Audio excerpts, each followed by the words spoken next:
ನೋಡಿ, ಈಗ AICC ಅಧಿವೇಶನದಲ್ಲಿ ಅದು ಗುಜರಾತ್ನ ಭೂಮಿಯಲ್ಲಿ ಅಹಮದಾಬಾದ್ನಲ್ಲಿ ಇವತ್ತು ಏನು ಮಹಾತ್ಮ ಗಾಂಧೀಜಿಯವರ ಮತ್ತು ಸರ್ದಾರ್ ವಲ್ಲಭಭಾಯಿ ಪಟೇಲರ ನಾಡು, ಅಲ್ಲಿಂದ ಇವತ್ತು ಈ ಒಂದು ಅಧಿವೇಶನ ಮಾಡಿ ಇವತ್ತು ಕಾಂಗ್ರೆಸ್ ಪಕ್ಷದ ನಮ್ಮ ನಿಲುವು ಏನಿರಬೇಕು, ವಿಶೇಷವಾಗಿ ನಾವು ಜನತೆಗೆ, ಅದರಲ್ಲಿ ಹಿಂದುಳಿದವರು, ದಲಿತರು, ಅಲ್ಪಸಂಖ್ಯಾತರು, ಬಡವರು ಮತ್ತು ನಾವು AICC ಅಧ್ಯಕ್ಷರ ಭಾಷಣವನ್ನು ಕೂಡ ಕೇಳಿದ್ವಿ. ಮುಂದುವರೆದ ಜಾತಿ ಇರುವಂಥ ಬಡವರು ಕೂಡ ಸಹ ಒಂದು ಸೌಲಭ್ಯಗಳು ಅವ್ರಿಗೆ ಮೇಲೆತ್ತುವಂಥ ಒಂದು ಕೆಲಸ ಆಗ್ತದೆ ಅಂತೇಳಿ ಇವತ್ತು ನಿರ್ಣಯ ಮಾಡಿದೆ. ಇವತ್ತು ಪಕ್ಷ ಇವತ್ತು ಮತ್ತೊಮ್ಮೆ ಇವತ್ತು ಭಾಳ ಒಂದು ಹೊಸ ಚೈತನ್ಯದಿಂದ ಹುರುಪಿನಿಂದ ಇವತ್ತು ನಾವು ಸಂಘಟನೆಯನ್ನು ಮಾಡೋ ಮೂಲಕ ಇವತ್ತು ದೇಶದಲ್ಲಿ ಜನರ ಒಂದು ವಿಶ್ವಾಸವನ್ನು ಗಳಿಸಿ ಅಧಿಕಾರ ಬರೋದಕ್ಕೆ ಎಲ್ಲರೂ ಕೂಡ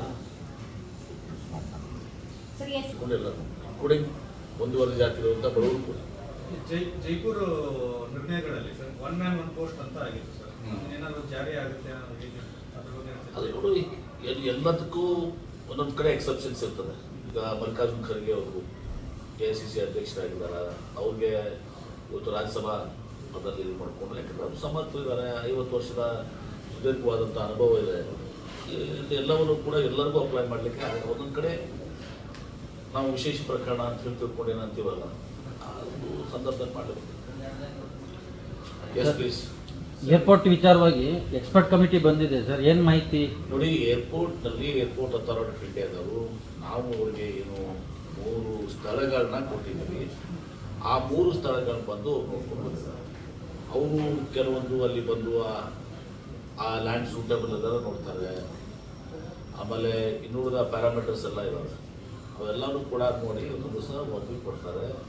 ಅವರ ರೋಲ್ ಇಷ್ಟೇ, ಇದು ಸೈಟ್ ಸೂಟೇಬಲ್ ಇದೆ ಇಲ್ಲ ಅಂತ ಕೆಲವೊಂದು ಪ್ಯಾರಾಮೀಟರ್ಸ್ ಎಲ್ಲ ಇದೆ, ಅದನ್ನು ಅವ್ರು ಕೊಡ್ತಾರೆ. ಇದಾದಮೇಲೆ ನಾವು ಸರ್ಕಾರ ಒಂದು ಫಿಸಿಬಿಲಿಟಿ ರಿಪೋರ್ಟ್ ಮಾಡಬೇಕಾಗ್ತದೆ. ವಯಬಿಲಿಟಿ, ಫಿಸಿಬಿಲಿಟಿ, DPR ಎಕ್ಸ್ಪರ್ಟ್ಸ್ನಿಂದ ಕನ್ಸಲ್ಟೆಂಟ್ಸ್ ಇರ್ತಾರೆ. ಯಾಕೆ ಜೇವರ್ ಏರ್ಪೋರ್ಟು, ನವಿ ಮುಂಬೈ ಏರ್ಪೋರ್ಟ್ ಮಾಡಿದಾರಲ್ಲ, ಅಂಥವ್ರಿಗೆ ಎಕ್ಸ್ಪರ್ಟ್ ಮಾಡಿ ಅವರು ಎಲ್ಲವನ್ನ ಸ್ಟಡಿ ಮಾಡ್ತಾರೆ. ಪ್ಯಾಸೆಂಜರ್ ಲೋಡ್ ಎಲ್ಲಿಂದ ಬರ್ತದೆ, ಕಾರ್ಗೋ ಲೋಡ್ ಎಲ್ಲಿಂದ ಬರ್ತದೆ, ವಯಬಿಲಿಟಿ ಎಲ್ಲಿಂದ ಬರ್ತದೆ, ಇವೆಲ್ಲವನ್ನ ಸ್ಟಡಿ ಮಾಡಿ ಅವರು ರಿಪೋರ್ಟನ್ನು ಕೊಡ್ತಾರೆ. ಅವರು ರಿಪೋರ್ಟ್ ಇವತ್ತು ಸಹ ನಮಗೆ ಬೆಳಕನ್ನು ಚೆಲ್ತದೆ. ಆ ರಿಪೋರ್ಟ್ನ ಆಧರಿಸಿ ಇವತ್ತು ರಾಜ್ಯ ಸರ್ಕಾರ, ಮುಖ್ಯಮಂತ್ರಿಗಳು ಮತ್ತು ಕ್ಯಾಬಿನೆಟ್ ಅಂತಿಮ ನಿರ್ಣಯ ತಗೋತೀವಿ.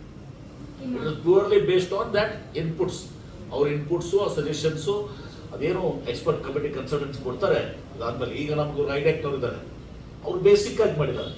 ಇನ್ನು ಫರ್ದರ್ ಸ್ಟಡೀಸ್ನ ನಾವು ಮಾಡಬೇಕಾಗ್ತದೆ. ಫರ್ದರ್ ಸ್ಟಡೀಸ್ ವಯಬಿಲಿಟಿ, ಯಾಕಂದರೆ ನಾವು ಬರೀ ಜಾಗ ಕೊಟ್ಟರೆ ಅಂತಿಮ ಅಲ್ಲ.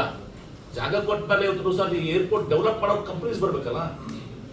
ಈಗ ನಾನು ವಿಜಯಪುರ ಕೊಡ್ತೀನಿ, ಇಲ್ಲಿ ಬಂದು ಇಂಟರ್ನ್ಯಾಷನಲ್ ಏರ್ಪೋರ್ಟ್ ಮಾಡಿ ಸೆಕೆಂಡ್ ಅಂತೇಳಿ ಮಾಡಕ್ಕೆ ಸಾಧ್ಯ ಆಗ್ತದಾ? ಬಟ್ ಜಯಚಂದ್ರ ಅವ್ರು ಹೇಳ್ತಾರೆ ಸರ್, ಲಗ್ನ ಫಿಕ್ಸ್ ಮಾಡ್ಲಿ, ತಾಳಿ ಕಟ್ಟಕ್ಕೆ ಯಾರಾದ್ರೂ ಬಂದೇ ಬರ್ತಾರೆ ಅಂತ. ನೋಡಿ, ನಾನು ಜವಾಬ್ದಾರಿತ ಮಂತ್ರಿ ಇದ್ದೀನಿ. ಜಯಚಂದ್ರ ಅವರು ಹಿರಿಯರು, ಅವ್ರಿಗೆ ಶಿರಾದಲ್ಲಿ ಆಗಬೇಕು ಅಂತ ಅವ್ರ ಆಶೆ ಇದೆ. ಅದನ್ನು ಕೂಡ ನಾವು ನಮ್ಮ ಕನ್ಸಲ್ಟೆಂಟ್ಸ್ ಏನಿದಾರಲ್ಲ, ರಿಪೋರ್ಟ್ ಮಾಡ್ತಾರಲ್ಲ, ಅದನ್ನು ಕೂಡ ನಾವು ಅದರಲ್ಲಿ ಚರ್ಚೆ ಮಾಡ್ತೀವಿ. ಇಷ್ಟು ಹೇಳಬೇಡ, ಯಾಕಂದ್ರೆ ಒಂದು ಬರೀ ನಾವು ಜಾಗ ಕೊಟ್ಟು ಎಲ್ಲ ಒಂದು ಕಡೆ ನಾವು ಜಾಗ ಕೊಟ್ಟು ಸೇರಾಗಲ್ಲ. ಅಲ್ಲಿ ಏರ್ಪೋರ್ಟ್ಸ್ ಡೆವಲಪರ್ಸ್ ಬರಬೇಕಾಗ್ತದೆ. ಫಾರ್ ಎಕ್ಸಾಂಪಲ್ ಟಾಟಾಸ್ ಆಗಲಿ, ಬಾಯಲ್ ಆಗಲಿ, ಅಂಬಾನಿ ಆಗಲಿ, ಇದು ಯಾರ್ಯಾರು ಏರ್ಪೋರ್ಟ್ ಡೆವಲಪ್ಸ್ ಏನು ಮಾಡ್ತಾರಲ್ಲ, ಆ ಏರ್ಪೋರ್ಟ್ ಡೆವಲಪರ್ಸ್ ವಯಬಿಲಿಟಿ ನೋಡ್ಕೊಂಡು ಬರ್ತಾರೆ. ಇವತ್ತು ನನಗೂ ಅನಿಸ್ತದೆ, ಅಪ್ಪ ನಾನು ಬಿಜಾಪುರದಲ್ಲಿ ಇಂಟರ್ನ್ಯಾಷನಲ್ ಏರ್ಪೋರ್ಟ್ ಆಗಬೇಕು ಅಂತ ಹೇಳಿ ನನಗೂ ಆಸೆ ಇದೆ. ಬಿಜಾಪುರದಲ್ಲಿ ಇಂಟರ್ನ್ಯಾಷನಲ್ ಏರ್ಪೋರ್ಟ್ ಆಗ್ತದ. ಬೆಳಗಾಂ ಮತ್ತು ಹುಬ್ಬಳ್ಳಿ ಏರ್ಪೋರ್ಟ್ಸ್ನ, ಯಾಕಂದರೆ ಮೊನ್ನೆ ನಾವು ಈ ಎಲ್ಲ ಏರ್ಲೈನ್ ಆಪರೇಟರ್ಸ್ ಮೀಟಿಂಗ್ ಮಾಡಿದ್ವಿ. ಯಾಕಂದ್ರೆ ಗುಲ್ಬರ್ಗಾದ ಕೆಲವೊಂದು ಇಶ್ಯೂ ಇತ್ತು, ನಮ್ಮ ಇವರು ಬಂದಿದ್ದಾರೆ, ಪ್ರಿಯಾಂಕರಿ ಅವರು ಬಂದು ಗುಲ್ಬರ್ಗ ಇಶ್ಯೂ ಬಂದಾಗ ನಾವು ಏನಾಗ್ತದೆ, ಹುಬ್ಬಳ್ಳಿ ಮತ್ತು ಬೆಳಗಾವಿದವರು ಇದ್ರ ಗೋವಾಕ್ಕೆ ಹೋಗಿ ಇಂಟರ್ನ್ಯಾಷನಲ್ ಏರ್ಪೋರ್ಟ್ ಹಿಡಿಬೇಕು, ಫ್ಲೈಟ್ಸ್ ಹಿಡಿಬೇಕು. ಯಾಕಂದರೆ ಮುಂಬೈಗೆ ಹೋಗ್ಬೇಕು, ಬೆಂಗಳೂರು ಬರಬೇಕು. ಹೀಗಾಗಿ ಹುಬ್ಳಿ ಮತ್ತು ಬೆಳಗಾಂ ಎರಡೂ ಏರ್ಪೋರ್ಟ್ಸನ್ನು ಇಂಟರ್ನ್ಯಾಷನಲ್ ಏರ್ಪೋರ್ಟ್ ಮಾಡಿ ಹುಬ್ಳಿ ಬೆಳಗಾವಿನಿಂದ ಇವತ್ತು ಸಹ ಮುಖಾಂತರ ಇವತ್ತು ವಿದೇಶಗಳಿಗೆ, ಅದು ಅಮೆರಿಕ ಇರ್ಬೋದು, ಯುರೋಪಿಯನ್ ರಾಷ್ಟ್ರ ಇರ್ಬೋದು, ದುಬೈ ಇರ್ಬೋದು, ಬೇರೆ ಬೇರೆ ದೇಶಗಳಿರ್ಬೋದು, ಆ ದೇಶಗಳಿಗೆ ಅಲ್ಲಿಂದ ಹೋಗ್ಲಿಕ್ಕೆ ಇದು ಆಗಬೇಕು. ಆ ದಿಶೆಯಲ್ಲಿ ಒಂದು ಪ್ರಯತ್ನ ಮಾಡ್ತೀವಿ. ಬೇಸಿಕ್ ರಿಪೋರ್ಟ್ ಯಾವಾಗ ಬರಬೇಕು? ಯಾವ್ದ್ರಿ? ನಿನ್ನೆ ತಂಡ ಬಂದು ಭೇಟಿ ಮಾಡಿದ್ರೆ ಆ ರಿಪೋರ್ಟ್ ಕೊಡಬೇಕು. ಆ ರಿಪೋರ್ಟ್ ಅವ್ರ ಫಿಸಿಬಿಲಿಟಿ ನಿಮ್ಗೆ ಭಾಳ ಕ್ಲಿಯರ್ ಆಗಿ ಹೇಳ್ತೇನೆ. ಸೈಟ್ ಫಿಸಿಬಿಲಿಟಿ ಮತ್ತು ಇದರೊಳಗೆ ಕೊಡ್ತಾರೆ ಅಷ್ಟೇ. ಅವರು ಇಲ್ಲಿ ಮಾಡಬೇಕು, ಅದು ಕೂಡ ಇದು ಫೈಟ್ ಸೂಟೇಬಲ್ ಅದೇ ಎಲ್ಲ ಅಷ್ಟೇ ಅವ್ರ ರೋಡು. ರಿಪೋರ್ಟ್ ಯಾವಾಗ? ಅದು ಅವ್ರು ಗೊತ್ತಿಲ್ಲ ನಮಗೆ. ಅವರು ಪೋಷಣೆ ಕೊಡ್ಬೋದು, ಒಂದು ತಿಂಗಳಲ್ಲಿ 15 ದಿವಸ ಕೊಡ್ಬೋದು. ಆಮೇಲೆ ನಾವು ಇದನ್ನ ಎಕ್ಸ್ಪರ್ಟ್ಸ್ ವಹಿಸ್ತೀವಿ. ಲೈಕ್ KPFG ಇರ್ಬೋದು, ಬೇರೆ BCG ಇರ್ಬೋದು, ಆನ್ಸ್ಟನ್ ಹೆಂಗ್ ಇರ್ಬೋದು, ಈಗ ಯಾರು, ಅಥವಾ ಈ ಏರ್ಲೈನ್ ಇದಕ್ಕೆ ಯಾರು ನಿಮ್ಮ ಇದು ಜೇವರ್ ಏರ್ಪೋರ್ಟ್ ಮಾಡಿದಾರಲ್ಲ ನೋಯ್ಡಾ, ಅವರು ನವಿ ಮುಂಬೈ ಏರ್ಪೋರ್ಟ್ ಈಗ ಇತ್ತೀಚೆಗೆ ಮಾಡಿದ್ದಾರೆ. ಇವು ಇತ್ತೀಚೆಗೆ 2 ಹೊಸ ಏರ್ಪೋರ್ಟ್ಸ್ ಬಂದಾರೆ. ಅಲ್ಲಿ ಆ ಕನ್ಸಲ್ಟೆನ್ಸ್ ಕೊಟ್ಟ ಅವರೆಲ್ಲ ಸ್ಟಡಿ ಮಾಡ್ತಾರೆ. Passenger load, cargo load, suitability, connectivity, ಅದು ವಯಬಿಲಿಟಿ ಆಗ್ತದೆ ಇಲ್ಲ ಫೈನಾನ್ಷಿಯಲಿ. ಯಾಕಂದ್ರೆ ನಾಳೆ ಯಾರಿಗಾರೆ ನಾವು ಡೆವಲಪರ್ ಬಂದು ಯಾವುದೇ ಸೈಟ್ ತೋರಿಸ್ತೀವಿ, ಡೆವಲಪರ್ ನಾವು ಸೈಟ್ ಕೊಡ್ತೀವಿ, ಏರ್ಪೋರ್ಟ್ ಮಾಡೋದಿಲ್ಲ ಅವನು. ಅಲ್ಲಿ ಪ್ಯಾಸೆಂಜರ್ ಲೋಡ್ ಎಷ್ಟು ಬರ್ತದೆ, ಕಾರ್ಗೋ ಲೋಡ್ ಎಷ್ಟು ಬರ್ತದೆ, ಎಲ್ಲ ಅದು ಎಕನಾಮಿಕಲಿ ಅವ್ನು ವಯಬಲ್ ಆಗ್ತಿದ್ರೆ ಅವ್ನು ಬರ್ತಾನೆ, ಇಲ್ಲ ಬರೋದಿಲ್ಲ. ಈಗ ಬೆಂಗಳೂರು ಇಂಟರ್ನ್ಯಾಷನಲ್ ಏರ್ಪೋರ್ಟೇ ತಗೊಳ್ಳಿ ನಾವು, ಅವಾಗ ಯಾಕೆ ವಯಬಿಲಿಟಿ ಬರೋ ಸಲುವಾಗಿ ನಾವು 150 ಕಿಲೋಮೀಟರ್ವರೆಗೆ ನೋ ಸೆಕೆಂಡ್ ಏರ್ಪೋರ್ಟ್ ಅಂತ ಹೇಳಿ ನಾವು ಅವ್ರಿಗೆ ವಯಬಿಲಿಟಿ ಬರೋ ಸಲುವಾಗಿ ಕೊಟ್ಟಿದ್ದೇವೆ, ಎಕ್ಸ್ಕ್ಲೂಸಿವಿಟಿ ಕ್ಲಾಸ್. ಅರ್ಥ ಆಯ್ತಲ್ಲ ನನಗೆ? ವಯಬಿಲಿಟಿ ಸಲುವಾಗಿ ಅವ್ರಿಗೆ 2030 ತನ ಎರಡನೇ ಏರ್ಪೋರ್ಟು 150 ಕಿಲೋಮೀಟರ್ ಬರಲ್ಲ ಅಂತೇಳಿ ಎಕ್ಸ್ಕ್ಲೂಸಿವಿಟಿ ಕ್ಲಾಸ್ ಕೊಟ್ಟಿದ್ದೀವಿ. ಇದೆಲ್ಲ ಬಹಳಷ್ಟು ಇದೆ, ಅದಷ್ಟು ಸರಳವಾಗಿಲ್ಲ ಅದು. ಇದಲ್ಲದೆ ಏರ್ ಸ್ಪೇಸ್ ಇದೆ. ಏರ್ ಸ್ಪೇಸ್ ಈಗ ಒಂದು ಕಡೆ ನಮ್ಮ ಯಲಹಂಕ ಏರ್ ಬೇಸ್ ತಗೊಂಡಿದೆ, ಇನ್ನೊಂದು ಕಡೆ HAL ಏರ್ ಸ್ಪೇಸ್ ಇದೆ. ಏರ್ ಸ್ಪೇಸ್ ನಾವು ಮಾಡ್ಕೋಬೇಕಾದ್ರೆ ನಾವು ಮತ್ತೆ ಒಂದು ಜಾಯಿಂಟ್ ಕಮಿಟಿ ಬರ್ತದೆ. ಆ ಜಾಯಿಂಟ್ ಕಮಿಟಿ ಮುಂದೆ ಹೋಗ್ಬೇಕಾಗ್ತದೆ. ನಾನು ಇಷ್ಟೇ ಹೇಳ್ತೀನಿ, ನಾವು ಎಕ್ಸ್ಪರ್ಟ್ ಕಮಿಟಿಯನ್ನ, ಕನ್ಸಲ್ಟೆಂಟ್ಸ್ನ, DTRನ ವಯಬಿಲಿಟಿ ಸ್ಟಡಿ ಮಾಡಲಿಕ್ಕೆ ನಾವು ಕೊಡ್ತೀವಿ. ಅವ್ರು ಏನು ಕೊಡ್ತಾರೆ ಅವ್ರು ಕೊಟ್ಟು ಅವರು ಸಿರಾದಲ್ಲಿ ಮಾಡಬೇಕು ಅಂತ ಹೇಳಿದ್ರೆ ಸಿರಾದಾಗ ಮಾಡೋದಂತೆ, ಬಿಜಾಪುರದಲ್ಲಿ ಮಾಡಿದ್ರೆ ಬಿಜಾಪುರದಲ್ಲಿ ಮಾಡೋದಂತೆ, ಅಥವಾ ನೆಲಮಂಗಲ ಮಾಡೋಣ ಅಂದ್ರೆ ನೆಲಮಂಗಲ ಮಾಡೋಣಂತೆ, ಕನಕಪುರ ಮಾಡೋದು ಕನಕಪುರ ಮಾಡೋಣ. ಅದು ನೋಡಿಕೊಂಡು ಅಂತಿಮವಾಗಿ ಮುಖ್ಯಮಂತ್ರಿಗಳು ಕ್ಯಾಬಿನೆಟ್ ನಿರ್ಣಯ ಮಾಡ್ತಾರೆ. ಅಲ್ಲ ಸರ್, ನೀವು ಇಷ್ಟೆಲ್ಲ ಕನ್ವಿನ್ಸ್ ಮಾಡ್ತಿದ್ರು ಕೂಡ ಬಯಲುಸೀಮೆ ಮತ್ತು ಉತ್ತರ ಕರ್ನಾಟಕ ಭಾಗದ 30ಕ್ಕೂ ಹೆಚ್ಚು ಶಾಸಕರು CM ಮನವಿ ಕೊಟ್ಟಿದ್ದಾರೆ. ಸ್ವಾಭಾವಿಕ ನೋಡಿ, ಏನಾಗಿದೆ ಗೊತ್ತಾ, ಈಗ ನನ್ನನ್ನು ಹಿಡ್ಕೊಂಡು ಉತ್ತರ ಜನ ನಮ್ಮ ಅರವಿಂದ್ ಬೆಲ್ಲದವರು ಹೇಳ್ತಿದ್ರು, ಬಹಳಷ್ಟು ಜನ ನಾವೆಲ್ಲ ಬೆಳಗಾವಿ ಹುಬ್ಳಿಯಿಂದ ಆ ಕಡೆ ಚಿತ್ರದುರ್ಗಕ್ಕೆ ಬರ್ತೀವಿ, ಆ ಕಡೆ ಏರ್ಪೋರ್ಟ್ ಆದ್ರೆ ನಮ್ಗೆಲ್ಲ ಅನುಕೂಲ ಆಗ್ತದೆ ಅಂತೇಳಿ. ಸೊ ಆ ಕಡೆ ಏರ್ಪೋರ್ಟ್ ಅಂದ್ರೆ ಅದು ಟುವರ್ಡ್ಸ್ ಇಲ್ಲಿ ನೆಲಮಂಗಲ ಬರ್ತದಲ್ಲ ಈಗ, ಅಥವಾ ಬಾಯಲ್ಲಿದೆಯಲ್ಲ, ಅದು ಆ ಕಡೆ ಜನಕ್ಕೆ. ನಾವು ಸಿರಾಗ್ ಮಾಡಬೇಕು ಅಂತಂದ್ರೆ ಹಿರಿಯರಿದ್ದಾರೆ, ಜಯಚಂದ್ರ ಅವ್ರಿಗೆ ಗೌರವ ಕೊಡ್ತೇನೆ. ಸಿರಾಗ್ ಮಾಡಿದ್ರೆ ಅಲ್ಲಿ ಬೆಂಗಳೂರು ಇಂಟರ್ನ್ಯಾಷನಲ್ ಏರ್ಪೋರ್ಟ್ ಆಗಲ್ಲ. ಅದು ಏನಾಗ್ತದೆ, ತುಮಕೂರು ಶಿರಾ ಚಿತ್ರದುರ್ಗ ಏರ್ಪೋರ್ಟ್ ಆಗ್ತದೆ.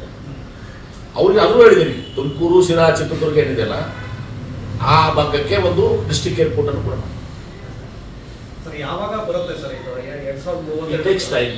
ನೋಡಿ, ಈಗ ಸಫಿಷಿಯಂಟ್ ಟೈಮ್ ಇದೆ, 33 ಟೈಮ್ ಇದೆ. ಈಗ ನಾವು ಚಾಲು ಮಾಡಿದ್ರು ಅಡ್ವಾನ್ಸ್ ಆಕ್ಷನ್ ಇದೆ. ಈಗ ನಾವು 33 ಆದ್ಮೇಲೆ ಅವಾಗ ಸ್ಟಾರ್ಟ್ ಮಾಡಿದ್ರೆ 2040 ಹೋಗುತ್ತೆ. 2025 ಇದೆಲ್ಲ ಫೈನಲ್ ಆಗಬೇಕು, 26 ಆಗುತ್ತೆ. ಮುಂದೆ ನಾವು ಅದನ್ನು ಅವಾರ್ಡ್ ಮಾಡಿ ಅಲೋ ಮಾಡಿ ಫೈನಲೈಸ್ ಮಾಡಿ ಎಲ್ಲ ಮಾಡಬೇಕಂದ್ರೆ ಯಾರು ಪ್ರೈವೇಟ್ ಪ್ಲೇಯರ್ ಬಂದು ಅದನ್ನು ಇದು ತಗೊಂಡಾಗ ಅಲ್ಲಿ ನಾವು ಆ ಪ್ರೊಸೆಸ್ ಮಾಡಬೇಕಾಗ್ತದೆ. ಇವೆಲ್ಲ ಮಾಡಿದಾಗ it will take come to 2030 ಹತ್ರ ಬಂದ್ಬಿಡ್ತಾರೆ. 31-32 ಬಂದ್ಬಿಡ್ತದೆ. ವಿಜಯಪುರದ ಯಾವಾಗ ಉದ್ಘಾಟನೆ ಸರ್? ವಿಜಯಪುರದ್ದು ಸುಪ್ರೀಂ ಕೋರ್ಟ್ನಲ್ಲಿ ಒಂದು ಎನ್ವಿರಾನ್ಮೆಂಟ್ ಕೇಸ್ ಇದೆ, ಒಂದು ವೈಲೇಷನ್ಸ್ ಕೇಸ್ನಲ್ಲಿ ಒಂದು 245 ಕೇಸಸ್ ಒಂದು NGO ಹಾಕಿದ್ದಾರೆ. ಆರ್ಡರ್ಸ್ ರಿಸರ್ವ್ ಮಾಡಿದ್ದಾರೆ. ಅದು ಬಹುಶಃ ಈ ತಿಂಗಳಲ್ಲಿ ಅದು ಆರ್ಡರ್ ಬಂದ್ಬಿಟ್ರೆ ಬಹುಶಃ ಮುಂದಿನ 6 ತಿಂಗಳಲ್ಲಿ ನಾವು ಏರ್ಪೋರ್ಟ್ ಸ್ಟಾರ್ಟ್ ಮಾಡ್ತೀವಿ. ಫೈರ್ ಆಗಿದೆ, ಅದು ಫೈರ್ ಕ್ಲಿಯರ್ ಆಗಿದೆ. ಒಳ್ಳೆ ಎನ್ವಿರಾನ್ಮೆಂಟ್ ಒಬ್ಬರು ಪ್ರೈವೇಟ್ ಇದನ್ನು ನಮ್ದು ಒಂದೇ ಅಲ್ಲ, ಒಂದು 245 ಕೇಸಸ್ ಹಾಕಿದ್ದಾರೆ.